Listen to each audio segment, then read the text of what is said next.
What's up, y'all? Welcome back to Sports and Spirits. I'm Steve, I'm Josh. and we are here to talk about none other than sports and spirits. Yeah. This week's spirit Yeah. is an incredible one. We actually just did a video with this spirit in it, Yes, we did. the two of us. So if Yeah. you want to check that out, go check out the Rare Barrel Whiskey channel. Mm-hmm. We did a blind tasting with Josh and Tom from 7 A's Liquor, and we found out what their favorite was. And this one happened to be yours. This was my favorite. Yeah. It is, in fact, the Russell's 13 limited edition.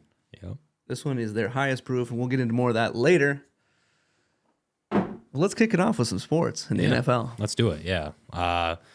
So let's just start back on Thursday night. Last time we saw you, we're going into this game thinking the Eagles are gonna kind of just run away with it, and I think everybody watching was stunned. Yep. I mean, I'm still a little bit stunned myself. Yeah. I mean, Cam Scadaboo had a big game, scoring 3 tutties. You know, that's good for all those fantasy guys that played him on Thursday night. But it was kind of one of those that shows you that are talking about it earlier, where we thought the Eagles might have been, a little bit more of a fluke than we expected. Well, this year. even the line on them was +7. Yeah, right. I mean, they were favored just by a tutty, so it was kind of a shocking result for sure. But To be down by that many touchdowns. Yeah, right. It's crazy. I know. So, it was an interesting one, but then let's just transition right into that Sunday slate. Yep. I think it was another one of those full slates for us on the docket. You had a London game. You had the Broncos taking on the Jets. Yep. Second straight game in London. It was probably one of the worst offensive games I've ever seen. You could tell, I don't know if it's jet lag or Yeah. what it is, but you could tell that these guys were not on their game. It was brutal. Both sides. And mostly the offenses. Right. On both sides Yeah. were just like, where are you guys? Yeah, we saw 9 sacks Yep. from the Denver Broncos defense, which also resulted in only 9 total completions from Justin Fields. So he had just as many pass completions as he did sacks on the day. So Crazy. Justin Fields becomes the first quarterback in NFL history through his first 5 starts to have no interceptions and have no wins. Oh my God. So historically speaking, when it comes to a team or a player on a new team or, first 5 starts of the season, if you start 0-5, it's usually a result of a ton of turnovers, Right. Or things that happen in the game. He's played really good football. Yeah. They just haven't gotten the job done. They've had some tough games, but I mean, 13-11 loss. Yeah, it's crazier that is closer to a soccer score than it is to an actual American football score. Yeah, right. I mean, it was definitely not the greatest showing across the board. Here's the question that I have then. Yeah. At what point do we start questioning if these international games are even helping grow the sport or even giving, we're basically giving Europe our worst matchups? Sure. Yeah, that's a good question. Yeah, I mean, so I think there's a couple components to that. I mean, I think the first thing would be maybe if they're the scheduling committee, try to do a little bit better job at trying to anticipate or predict maybe better matchups or teams to go out there. Or another thought too is schedule the teams by the week before they're heading out to Europe, so they have a longer time to adjust. Yeah, and so there's the two swords to that, because if you do that, then they come back and then they got to adjust for the next week. Yep. So then it's definitely gonna be tough in terms of there being a direct answer to result in better play. Yeah. But yeah, we have seen some really bad international games just across the board. Yeah. And even the Vikes, who played 2 weeks in a row. Right. They still looked bad, over there, So it's interesting. I mean, maybe it has something to do with the teams. I mean, those are some, but the Broncos we saw play a great game the previous week. So, there shows there is some actual jet lag there for sure. Let's transition into that noon time frame. We had a couple really good games. The Colts took down a very shorthanded Cardinals team without Kyler Murray, 31-27. It was one of those back and forth games. Jacoby Brissett played really well, which shows that, there's a question mark regarding, the ability of Kyler Murray in terms of in that offense. Is it part of him? Is it part of the team?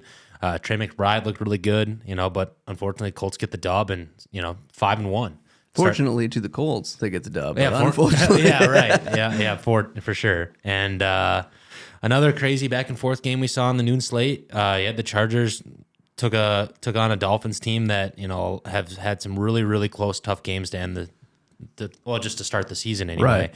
And the Chargers won on a late game field goal. And the Chargers are really shorthanded at the running back position, and Kamani Vidal looked really, really good. Now, the Dolphins kind of had some early high expectations in their season. Yeah, right. I mean, you think when healthy, that's got a good roster. You lose Tyreek Hill. Right. He's done for the year. Devon Achane has been really, really solid, top 5 RB, rest of the season just for sheer volume alone. But so it's pretty safe to say that these guys are starting to feel some pressure. I would definitely say that coach is definitely on the chopping block. Right, based on we said that last week. We too. did, yeah. It's like if this continues, right, things aren't looking good. Yeah. And there's a lot of pressure right now. Yeah, we already this past week we just saw our first firing of Brian Callahan, for the Titans. So I think in his 2 seasons there he was 4-19 as a coach, and that's just not getting it done. Nope. We're in a league that's all about results, and that's just not going to do it. So now in the last 2 years, a culmination of 2 years, the Titans have fired 2 head coaches and 2 GMs. So there's definitely been some turmoil in that organization. Hopefully it's going to be one of those things they can turn around. It's now the 4th head coach to be fired during the first overall pick's rookie season in the last 5 years. Dang. Yeah. So you had Trevor Lawrence, you had Cam Ward, you had Caleb Williams, and then the year prior you had give me a second. Who is it? Bryce Young. See, he's got them all there. So you got all those, and so I think there's the question of when you draft these young quarterbacks, you need to put them in a situation to be successful right away. Otherwise, you have to temper the expectations of what you expect out of them. Right. Because if you're firing your head coach in his rookie season, it doesn't usually speak volumes on the quarterback. It speaks volumes on that coach not being the right guy. Yep. So I think the system in place that we've seen the most success is the teams that establish the right coaching framework to then bring in anybody to be successful in that system. Right. Versus having a guy who's not prepared for the system of the quarterback they're bringing in. Yep. And so I think that'll be something hopefully they address going forward, because this is not ideal to be in a situation where in week 7 and now they're playing with an interim coach the rest of the year, and Cam Ward's a rookie. And that kind of seems to be, even just to talk about a little bit about the Vikings too, is that seems to be their issue as well. 100%. We're coaching all these people, all these quarterbacks, but then we see them go to other teams and they're super successful. Right. And so, but that speaks on the framework of the coach in place knows how to coach quarterbacks. Right. And so that always is going to beg the question on what is going to be the guy that's the difference maker of why we buy into that quarterback over someone else. Right. Because you've seen guys in our system be successful and then also be successful elsewhere. Case in point this year, Sam Darnold's looked phenomenal. Yep. Daniel Jones, 5-1 Colts. Yep. He was in our system last year. Guys like Carson Wentz through 2 weeks. I know it wasn't pretty, but he was very successful. Yeah. Barring the O-line issues, but it's just a question mark of, is McCarthy the guy? And then the other thing too is okay, the head coach generally builds out their coaching team underneath him. Right.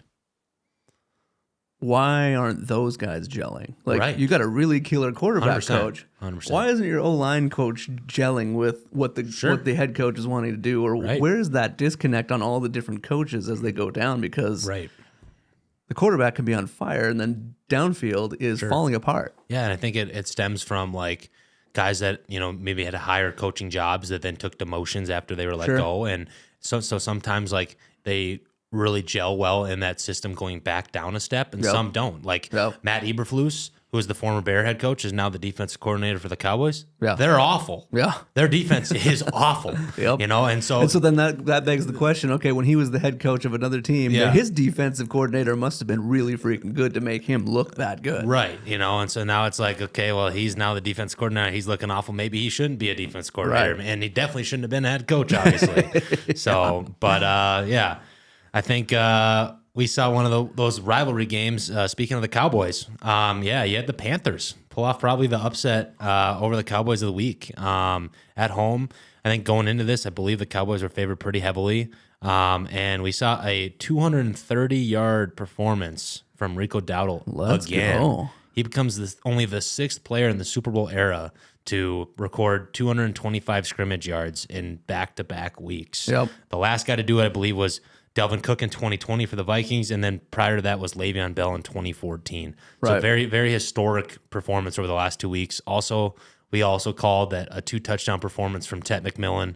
He's officially the wide receiver 1 for Carolina, and he's here. Dang, Skippy. Yeah. You heard it here first. on Sports and Spirits. Yes, you did. So yeah, he's here. And then as we talked about Sam Darnold and the Seahawks. Here we go. Sea Chickens. Yeah, big win. Jacksonville's, kind of shocked some people in some tight games this year. They've gotten the job done. And prior to this game, their only loss was to a shorthanded Bengals team in week 2 where Burrow got hurt. So, the Jags had an opportunity to be an undefeated team going in this game. And they pulled off a win. It was a close one, I believe, 20-12. You think Seattle found the next star? I think Seattle found the next guy. I think JSN, we'll probably talk about it and touch on it later, but I believe there's a good chance he's wide receiver 1 at the end of the year in fantasy football. He's putting up some grown man numbers. Those are impressive. I mean, his connection with Sam Darnold has been phenomenal. He reminds me a lot of just that kind of elite, high-end guy that, just you can't cover in space. Right. You just one-on-one, lines up in the slot. He's going to have one of those Cooper Kupp seasons out of the slot this year. I mean, he just has been uncoverable. And on the other side, like Jacksonville has not lived up to their hype. They had a ton of hype coming into the season. Yeah, I mean, you're talking about Brian Thomas Jr. He finally got off the schneid. Sure. He had a big week, 8 grabs, 90 yards, touchdown. He actually had a second one called back on a legal formation by the O-line. Yep. But Travis Hunter, where are you? You're a top fire up the spotlight. It's like, I mean, seriously, I mean, you're supposed to be a difference maker on the offense, and Trevor Lawrence, I mean, you got no excuses. You got some serious weapons around you. This is a game they should have got done at home. Right. You got to win these home games. Yeah, I mean, especially in a tough matchup that favors you. It should anyway. Yep. So it's one of those. We'll have to see how that progresses over the course of the season. But Brian Thomas, if he can produce like that, they have a chance to win a lot of games. Right. So, but and then what we called potentially the game of the week going into it, it turned out to be one of those crazy games to watch. Yeah. It was Buccaneers battled out against the 49ers. It was probably between the two teams the most shorthanded of combined in the NFL in regards to guys on the injury report and whatever. A war of attrition. Oh, 100%. Yeah. We saw, unfortunately, we saw Emeka Egbuka go down with a hamstring injury in the first half. That really is a bummer for everybody, especially fantasy and Baker Mayfield for sure. So you're looking at a Bucs team that was without their 3 best receivers, which is Mike Evans, Chris Godwin, and Emeka Egbuka. And actually Jalen McMillan, who's their wide receiver 4, who's been on IR the whole season. Right. Plus, they were without their starting running back and Bucky Irving. Yep. So, and they still pulled off the win, but I mean, 49ers are banged up too. Right. We've seen it. They're down a few players, but that's usually the 49ers' strength is their depth. But after this game, we've kind of exposed how thin their backups really are. And we saw one of the most consistent players over the course of his career, Fred Warner, go down with a very gruesome ankle injury, broken and fractured ankle. He's played 8 years and he's only missed 1 game prior to this past week. Yep. So he's usually Mr. Consistency, always healthy. Prayers to him, and hopefully he gets right, because it's unfortunate to watch one of the best in the game go down. Right. It's just never something you wish for. Not only that, but all the other players want to go up against the best. So. Yeah. I mean, he's one of the most respected in the league, especially on defense at the linebacker position. And it's hopefully he can rehab and come back 100%. That'd be awesome. Yep. And then our basically outer state rival here, you got the Packers take on the Bengals. Ooh. In Joe Flacco's first start for Cincinnati. It was kind of, the result of the game was kind of what we expected. Yeah. Green Bay kind of showed that their defense can kind of hold their own. They didn't play phenomenal on defense. Right. Let's not get carried away. But they got the job done, 27-18. Josh Jacobs was a beast. If they keep feeding him like that, he might run his way into the RB1 by December. 100%. I got no argument with that. I think that it's one of those that, that kind of volume and workhorse in fantasy with all the guys that are down, it's very, very, very possible. And then let's talk about that Sunday night slate. Yeah, you saw the Chiefs. They looked in full form at home against the Lions. They're going to be a team that going to be tough to beat. Yep. Winning 30-17 against a really good Lions team. Rashee Rice is back this week. Mahomes is playing on an MVP level. Yeah. I mean, if he's going to scramble like he has so far this year, he's got 4 rushing touchdowns on the season. Right. That's a whole nother ball game. They don't need to run the ball to win.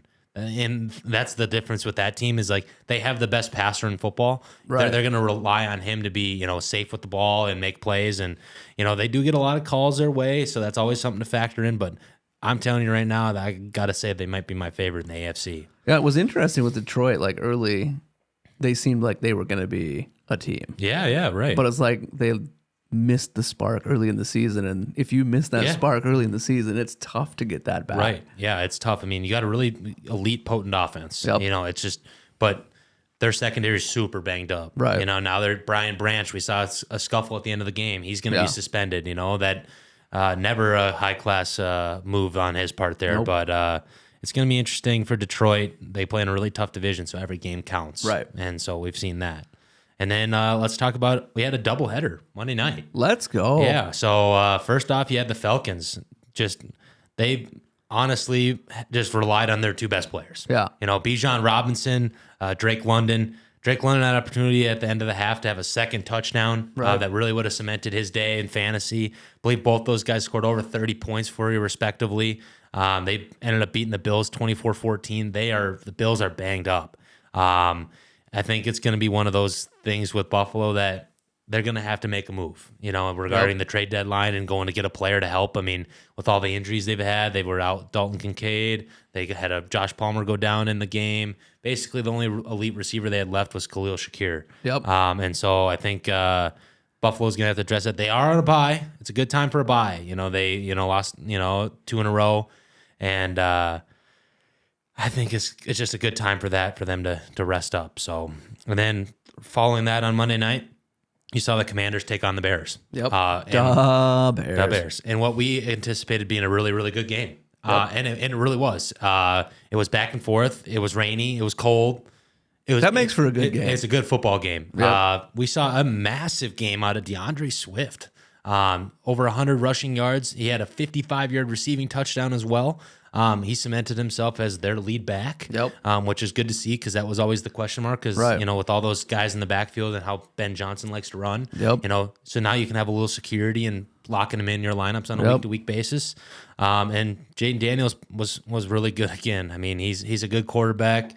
That's going to be a matchup we'll talk about for years to come with those two top picks. But Jake Moody gets a little revenge. Let's go. He gets called up from practice squad the day prior and was 4 for 5 on field goals and hit the game winner, 25-24 Chicago. Boom. So that NFC North is looking tougher and tougher as the days go on. No doubt. Just want to throw a little highlight in there. Drake May is in fact arrived, as we have called, for the Patriots. So huge, massive game against the Saints, and they are now actually the first seed in the AFC East. No way. Okay, same record as Buffalo, and they beat them this 2 weeks ago. Let's go. So watch out. The Patriots here, they have the softest remaining schedule in the NFL. The Patriots are a playoff team. It is. We called it. We said Drake May, but here it is. He's here. He's here to stay. Yeah. He's proven himself. For sure. There you have it. Yeah. Now, before we get into the old fantasy football, let's touch a bit on this incredible spirit we have in front of us. Yeah, let's do it. Again, this one won his number one pick. Yeah. For everything that we had. Yeah, that we had tried. Right. There's obviously other things out there that we could have tried, but this one, I have to agree, is really freaking good. For 2025, in fact. Yeah. Yeah, so we tried a little blind of 5 different bourbons and that are in contention for like the 2025 bourbon of the year. For me, it's a slight bias in terms of a profile preference. I just generally speaking really enjoy a Russell's profile, but something about this one was just really matured and it was really just phenomenal. They've done some really good stuff of years past. Yeah, that's the thing is like batch 3 and 4 I've heard not great things about, but they turned it around with batch 5. Then last year they obviously came out with the 15-year, which was phenomenal and won everybody's bourbon of the year. And now they have this one. It's on point. It is. And it's a higher proof point than any of the other 13s before it, coming in at 123.8 proof. Yeah. And it is everything you want in a Russell's 13. 100%. I mean, you're getting a ton of your caramely, brown sugary, just maple, just sweetness on the nose that you expect from a Russell's. Yep. It's just so rich, So complex. I mean, you can tell, and it drinks so light. It does for a high proof. It doesn't feel like that 123. No, it drinks so light, and I mean that usually speaks volumes on the quality of the juice you're consuming. Yep. It rounds off those, like 100%. A lot of people, when you get to that point, it's got those harsh edges on it. It's got that bitter oak because of the age on it. But this one here is just rounded off, 100%. Sweet, beautiful, incredible notes all the way across the palate. I always get a dark fruit note in these, along with the caramels and brown sugars and everything that you want in there. But there's always a beautiful dark fruit note in these bad boys. Sure. It's just, imagine sipping this bad boy while you're watching a Sunday night football game. Nothing better. Couldn't be better. With the weather turning 100%. Out like it is. Yeah, and you got like it just like coats your mid palate. It's just real full experience, and it's a lingerer, but not in a bad way. Like it lingers there, not in a spicy way, anything like that. It just kind of is like, ooh, like the flavor just keeps lasting finish, and lasting. Yeah. It's just it's phenomenal stuff. Ooh, then towards the back there, I'm getting a little bit of that honey note. Mm-hmm.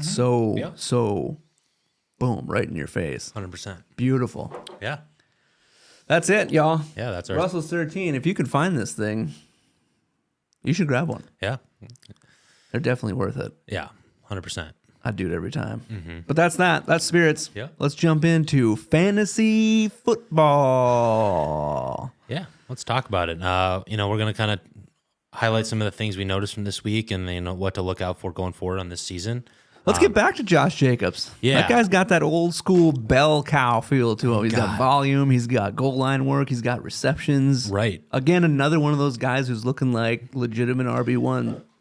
Yeah, I got no argument with you. I think we saw it last year when he, signed with Green Bay. He had that stretch. I believe he finished the season of 10 straight games scoring a touchdown. Right. And that's transitioned into this year. They're finally catching their stride. They're out of their bye. And Green Bay realizes, okay, our best player on the field is Josh Jacobs. So let's get him the ball. Yeah.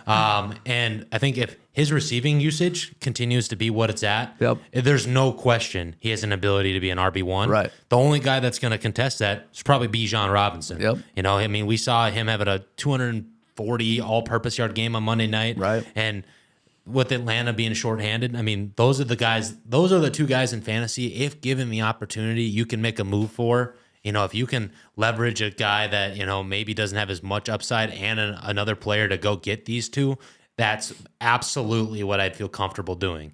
I luckily have both these guys in a couple leagues, which is really helping fantasy this year for me. Yep. 30-point performance out of Josh Jacobs, and I think he could have a lot more of those as the season progresses for sure. Truth. And especially if Green Bay starts winning games by a lot. Right. You're just going to lean on your running back to just run the clock out. Exactly. Just eat it up. And, and we've seen it in games where he's not even getting vultured on passing down. Right. And so a guy that's going to get, 85% of the targets or even on the field share, I'm all in. Yep. Let's talk a little Cowboys action here. Let's do that. So first of all, we got to address Jake Ferguson has been phenomenal this year. But here's the question we have is what will that usage look like when CeeDee Lamb comes back? Right. Because that levies the same question in regards to George Pickens. Right. George Pickens has another monster game on Sunday. He's currently becoming a cheat code. He is, currently. And luckily I have him in fantasy. Right. That does help. He's a top 5 wide receiver if CeeD's out. That's unquestioned. We've established that now. He's locked in your lineup. Even if CeeD's back, he's in. The only thing you have to remember is you got to have to temper your expectations. Sure. He's a potential sell high guy. If you're in a league where, you're so deep at receiver that you can afford to, maybe send him away to go get an elite RB, or even a guy that has a more safe floor at the receiver position. If you could flip a George Pickens for a Justin Jefferson, go do it. Yep. Imagine having a roster where you could have, Justin Jefferson and maybe you already had a Jamar Chase or a CeeDee Lamb or whatever on your team. You could pair those guys together. You might win a fantasy championship. So it's going to be interesting to see. Defenses are going to start figuring it out. Right. They're going to start bracketing him, and then all it does to me is it tells me that I think Dak's going to be a top 5 QB. There you go. I think that's unquestionable at this point. Given the situation they're in, their defense is so bad. Yep. In order to win games, they got to throw. Exactly. And so that's what we learned. Dallas, if you have pieces of that offense, great. You're probably in a good spot right now. Yep. And like we said, JSN. Another one. Top 5 wide receiver finish, could be wide receiver 1 at the end of the year. Yep. We saw some guys go down this past week that, were in that contention. So I think if you got him in a mid-late round, 2nd, 3rd, 4th, sometimes 5th in certain formats, you got yourself a steal. Yep. If we did a redraft right now, he's a top 6 pick. So, I think that says something about fantasy. There's always that one guy that breaks out of nowhere. I wish we could do a redraft right now. Yep. I feel you. I do feel you. I cannot believe how horrible my season's going. But yeah, as we addressed, Rico Dowdle, 2nd straight RB1 overall week. He has 2 monster weeks. 2 in a row. The only thing that's, in one of those things we'll have to talk about is if Chuba's back. Yep. What does that split look like? Another trade window for him for elite value. Right. This is one of those where if you can sell high big time, exactly. Just send it. Do it. Like this is the guy you want to sell high because we know he's going to, at very minimum, split some touches with Chuba if he comes back. Yep. So if you can, go get yourself an elite RB in exchange for Dowdle. And then some of those preemptive things going forward. Let's be prepared for some letdown games from Baker. Yeah. He's a really great quarterback, but when you have all those injuries around you, at some point you have to realize that there's just not going to be the elite level players around you to overcompensate the fact that you're down in games, and he's going to feel like have some really bad couple weeks coming up. And his success is so matchup based. Going forward as of now until we see some receivers come back healthy. If obviously you'd probably drafted a guy as your QB1, and if you don't have a secondary option, just be prepared that he might not be putting up your 25, 30 fantasy point numbers that you might hope he would, just for the fact of they're probably going to struggle to move the ball. Truth. And Bijan Robinson, he's an elite RB.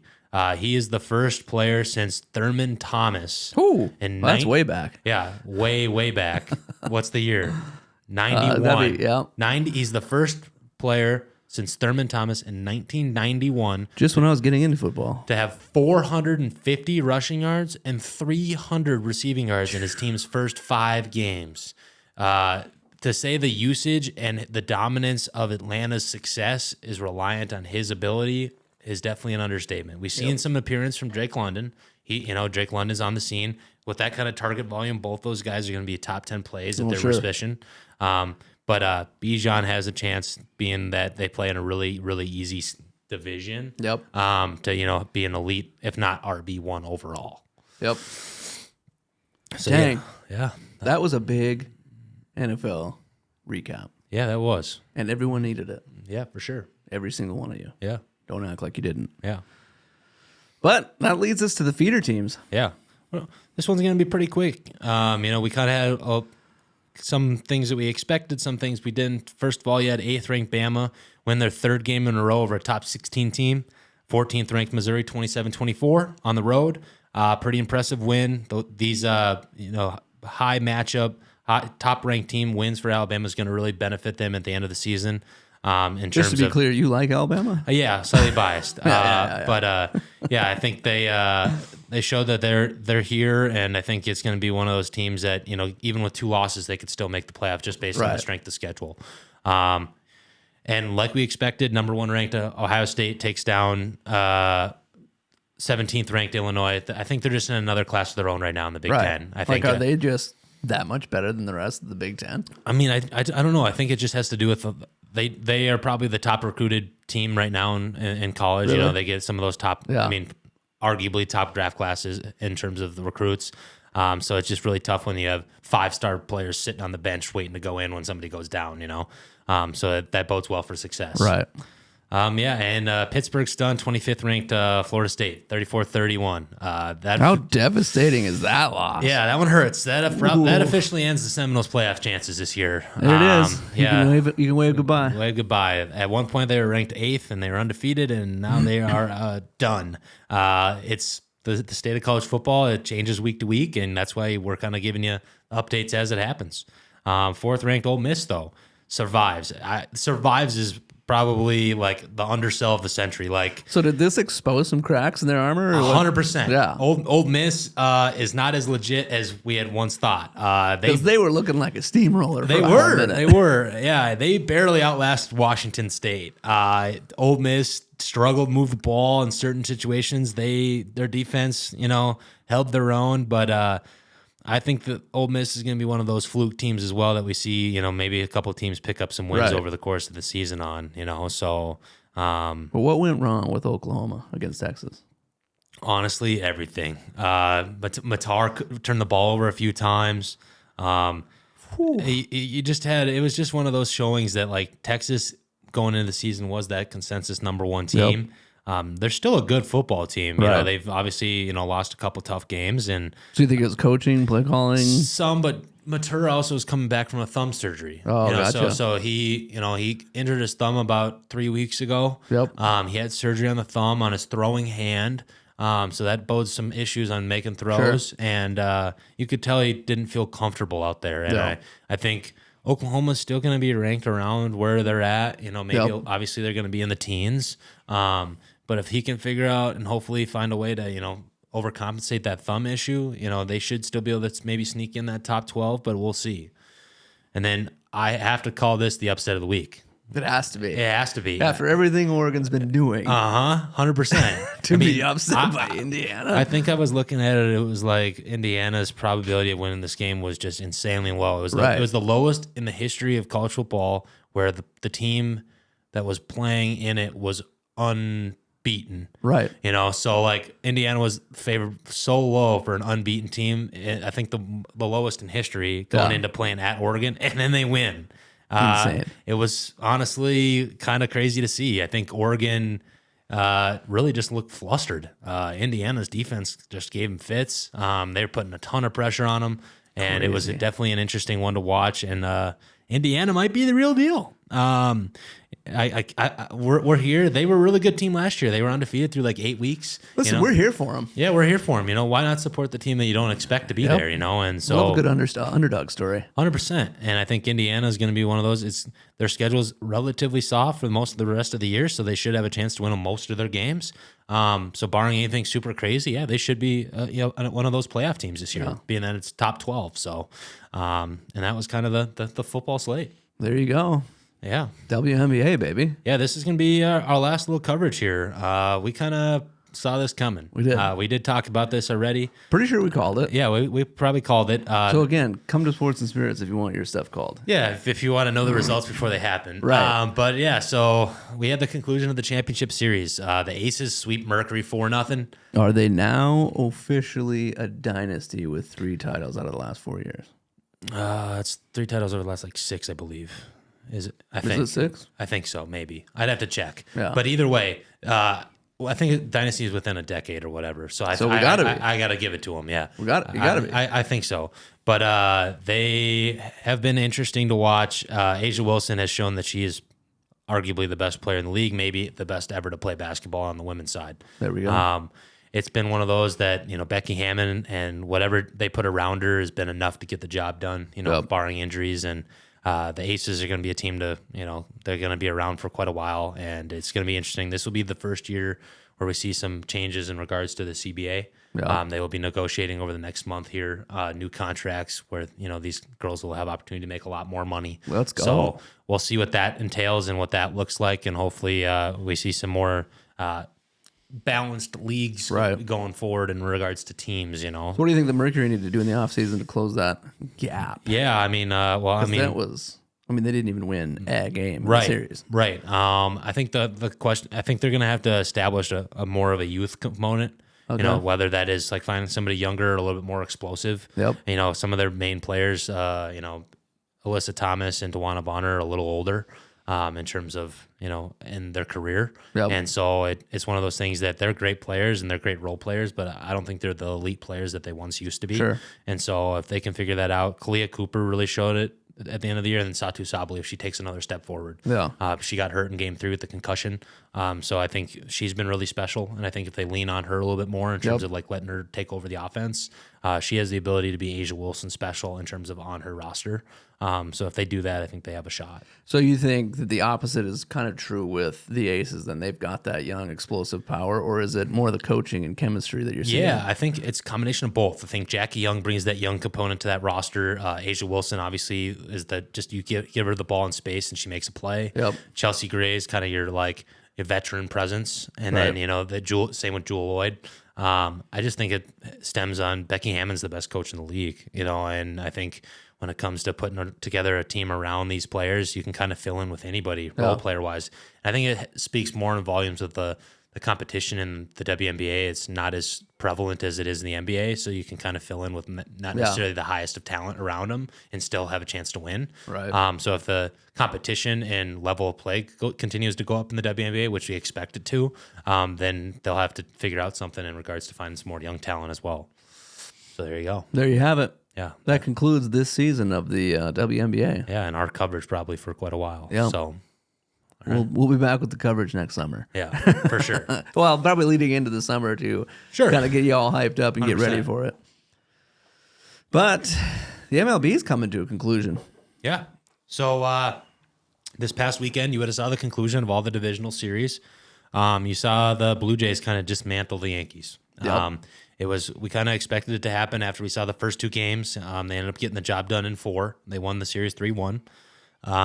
We saw the Mariners outlast the Tigers in the biggest thriller of all time, 15 innings in Game 5 to win, to make it to the ALCS for their first time in 24 years for the Mariners. Jorge Polanco has been clutch in all these late game situations for them, and former Twin, and it's been interesting to see the Mariners kind of continue to push through here. It's kind of the best story in baseball this year. Who like Seattle? Oh, 100% with Cal Raleigh, right? The catcher, the pitching staff, just being around. I mean, they were a team that wasn't even remotely in contention last year. Yeah. Now you're talking about a team that has a chance to win the World Series. Exactly. It's crazy. It's awesome. I mean, that's what we want to see. We want to see some disparity a little bit, Yep. So, and then like what we kind of expected, the Dodgers just outpitched the Phillies. That Game 4 ended in a crazy one. The bases loaded, ground ball to the pitcher, he throws it over. It just was one of those. It wasn't the Phillies' year. They'll be back, and we'll see if they're in contention going forward. I still blame the Karen. Yeah, fair enough. That's the reason. And then lastly, you just had the Brewers outslug the Cubs in Game 5. They won. They won that game 3-1 on 3 home runs. They just out hit them. So Brewers move on. So you got Dodgers, Brewers. So the ALCS is set. You got Blue Jays taking on the Mariners, best of 7. Sunday we saw Game 1, Mariners winning 3-1. Didn't see that one coming and going into the game, but it was just a really great pitching performance across the board from Seattle. And then they said, screw the pitching. Let's just go out and hit the next game. And they went on Monday on Game 2, and they won 10-3. Yep. They just outslugged them. And so with that win, that takes them to 2-0 lead in the series. So going back to Seattle, I think you have to say that they're definitely heavily favored right now. I mean, Toronto's still a good team. They're still going to put up a fight, but I like Seattle's chances right here to make the World Series. Right. And then on the NLCS side, we saw we got the Brewers taking on the Dodgers. Game 1 victory, 2-1. Really close game. Very good pitching performance both sides. Blake Snell was sensational. Yep. 8 innings, giving up 1 hit, 10 Ks. Right. If you watch the game and bases were loaded in the 9th inning, Blake Treinen threw a pitch inside to the left-handed batter. Should have hit him on the leg. The batter moved out of the way, and that would have scored the tying run. And then on the next pitch, he swung at a ball out of the zone. Exactly. Sometimes you can't be selfish. You got to be a team player. Yep. And that was a bad example of it. So, but Game 2 is tonight if you're watching. And then what we'll see proceeding with these games is we will see games. They'll have a off day on travel days, and then they'll play back-to-back if they're, for Games 3 and 4. And then you'll have every other because they'll go back and forth. Sure. That's what we'll see scheduling-wise going forward. Boom. Yeah. What about hockey? The return of hockey did not disappoint. Yeah. Scoring hits, plenty of energy. Those home openers. Yeah, it was awesome. Hockey's back. The hardest part about hockey is there's games Lots to of cover. games. There's a lot of games to cover. So nonstop. We will integrate as we continue to grow here in terms of more coverage on game-to-game basis. Yep. But we're gonna stick with covering about a little bit of the Wild right here. Yeah. The Wild hosting the Blue Jackets in their home opener. What a bummer. What a bummer. It was one of those that I don't know if they were ready. But the Blue Jackets beat us 7-4. It was a high-scoring affair. Yep. 11 goals in hockey's pretty not common. Yeah. But that was their only loss so far. Wild won a crazy game in a shootout over the Kings the other night. And I think the stat we have to talk about in terms of hockey. Let's talk about Brett. Yeah, Brett Burns, former Wild, been around a long time. He becomes the 23rd player in NHL history to reach 1,500 games played. Let's go. 1,500 games. That's a very elite level class of people to be a part of. His Hall of Fame resume is getting stronger and stronger. Yeah. It's already been pretty strong. Yeah, we were looking it up, and over the course of his last 8 seasons, he's played all 82 games, 6 out of 8. For real? Yeah. Holy balls. So he has not missed a singular game, which is insanely impressive for a guy of his age. I think, and then this year he's got a legit chance as well to, potentially win another Stanley Cup playing for the Avalanche. So it's awesome. Anytime we talk about these guys that, that have been around for a long time, because we're seeing the back ends of some of these guys' careers. So we'll be on the lookout for guys like Sidney Crosby, Evgeny Malkin,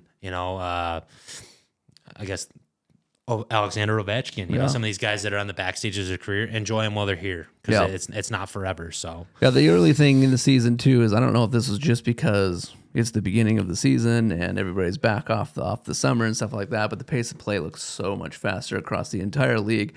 And the teams are pushing the tempo right out of the gate, but I don't know if that's just because it's the beginning of the season and we might see things slow down as the season goes on. But wow, they were moving. They were moving. Yeah, it's fun to see. I think the way that NHL is kind of transitioning, it's all about that pace of play and creating space. So it's really about puck movement and just getting everybody moving around, creating confusion, creating like just everything on the ice, right, where you have like no idea what's going on almost. And it kind of almost shows more